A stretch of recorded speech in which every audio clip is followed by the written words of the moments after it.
Lusheshe lwafika usuku lukaMadiba kulezi ngane ezingenabazali zasekhaya iMmphe Seriti. Lezi zipho zibuyise isikhulu isithunzi kuzona.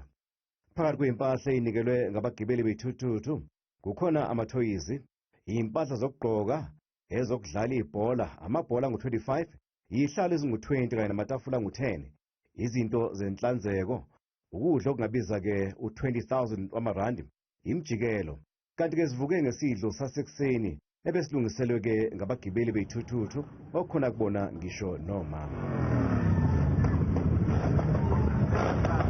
Silokhu iqale ngempelasonto imikhankaso yokubungaza usuku lwayengumengameli uNelson Mandela oluzogujwa umhlaba wonke kusasa. Ngalolu suku abantu bagqugquzela ukuba basebenzise imizuzu engu-67 benikela besiza futhi lapho kufanele besize khona, ikakhulukazi-ke ebantwini abaswele.